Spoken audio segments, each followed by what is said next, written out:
కరీంనగర్ జిల్లా తిమ్మాపూర్ మండలం కొత్తపల్లిలోని ఓ private function హాల్లో మానకొండూరు నియోజకవర్గ స్థాయి కాంగ్రెస్ పార్టీ ఎస్సీసీఎల్ మండల అధ్యక్షులు కాంగ్రెస్ దళిత నాయకుల ఆధ్వర్యంలో ఎమ్మెల్యే కవ్వంపల్లి సత్యనారాయణకు గజమాలతో ఘనంగా సన్మానం చేశారు. అనంతరం పలు సమస్యలను ఎమ్మెల్యే దృష్టికి తీసుకెళ్లారు. ఈ సందర్భంగా ఎమ్మెల్యే మాట్లాడుతూ బీఆర్ఎస్ 10 ఏళ్ల పాలనలో దళితులను మోసం చేసిందన్నారు. కాంగ్రెస్ ప్రభుత్వం ఇచ్చిన 6 గ్యారంటీలను పక్కాగా అమలు చేస్తుందన్నారు. ఈ కార్యక్రమంలో కాంగ్రెస్ పార్టీ జిల్లా అధికార ప్రతినిధి ఎల్కపల్లి సంపత్, ఎస్సీసీఎల్ మండల అధ్యక్షులు రెడ్డికాండ్ రాజు, రాజేశం, అశోక్, చంద్రమౌళి, అనిల్, రాములు, రాచపల్లి ప్రసాద్, పొన్నాల చిరంజీవి, మనల రవి, కొండ్ర సురేష్, కాంగ్రెస్ నాయకులు తదితరులున్నారు. మరి సన్మానించవచ్చుగా కోరుతా ఉన్నాం.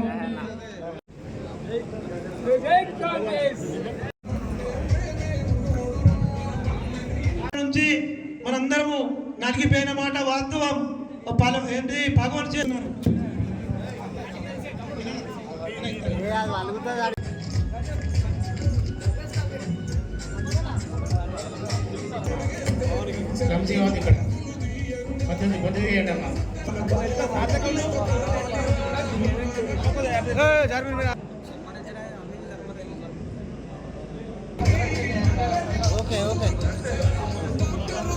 సాధించుకున్న తర్వాత మరి గడిచిన 10 సంవత్సరాల్లో మరి 2023 ఎలక్షన్స్లో మరి టీఆర్ఎస్ ప్రభుత్వానికి హ్యాపీ ఫీల్ అవుతున్నాం. మాతో పాటు మనమందరం హ్యాపీ ఫీల్ అవుతున్నాం. ఎట్టి ప్లాన్ చేసుకున్నాం. ఒక ప్లాన్ అందులో భాగంగానే అన్నగారు అవకాశం ఇచ్చే మరుక్షణమే లక్ష్మణాలను ఏం చేస్తావు దయచేసి ఒక్క నిమిషం వినండి. తొందర చేసి వెళ్ళిపోవాలి. అందరికి అవకాశం ఇవ్వాలి. తొందర కోట్ల మెజార్టీతోటి అత్యధికంగా గెలిచిన మాట వాస్తవం. ఎదురైనప్పటికీ పట్టువదల విక్రమార్కుడిగా పోరాటం చేసాము. అని చెప్పేసి మోసపోయినాము. దళితులకి డబుల్ బెడ్ ఆ రోజు బాబా అంబేద్కర్ కావాల్సిన విధానం కొద్దీ బోధించు సమీకరించి పోరాడిన ఉద్యమంలో భాగంగానే ఎస్ఎల్ అధ్యక్ష అశోక్ నగర్ ఆధ్వర్యంలో వచ్చేసినటువంటి 6 మండలాల నుంచి ప్రతి గ్రామం నుండి వచ్చేసిన దళిత బిడ్డలందరికీ కూడా నేను నమస్కారాలు తెలియజేస్తా ఉన్నా. పెద్దవాళ్ళందరికీ కూడా నమస్కారాలు తెలియజేస్తా ఉన్నా. నిజంగా కూడా 15 సంవత్సరాలైంది ఈ యొక్క నియోజకవర్గం ఎస్సీ నియోజకవర్గమై. మరి ఎంతమంది దళితులు బాగుపడ్డరా? కొంతమంది నన్ను అడిగినారు, అన్నా నువ్వు రాజకీయాలకు ఎందుకు వచ్చినావు, అసలు నీ ఉద్దేశం ఏంది, నీకు ఉండడానికి ఒక స్టేటస్ ఉన్నది, డబ్బులు సంపాదించుకుంటున్నావు, ప్రభుత్వ ఉద్యోగం ఉన్నది, అదేవిధంగా మరి ఎందుకు రావాల్సి వచ్చింది ఈ రాజకీయాలకి అన్నట్టు ఒకటే చెప్పిన. అయ్యా మేము పోతే మాకు సరి అయిన గుర్తింపు లేదు. మమ్మల్ని పోతే గంటలు కూర్చోమని చెప్పే నాయకులు.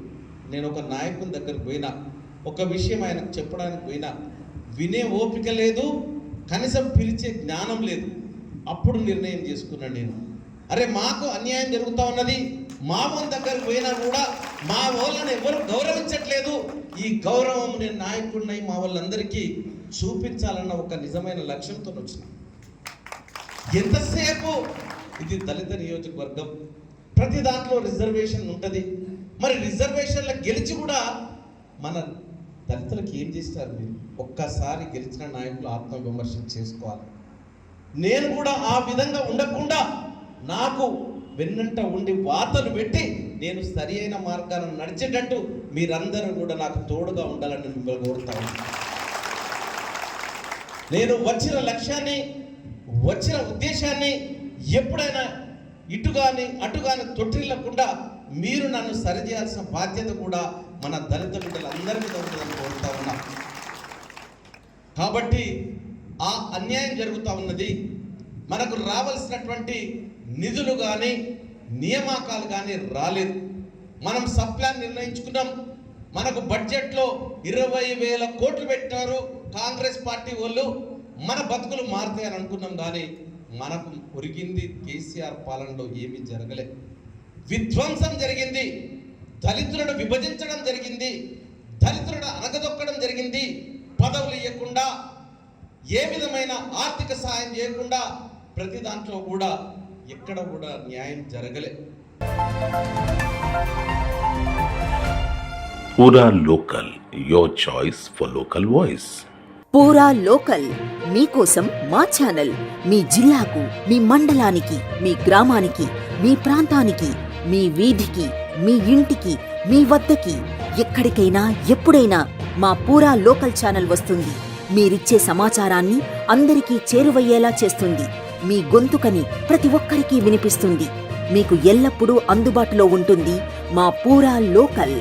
Your choice for local voice. పూరా లోకల్.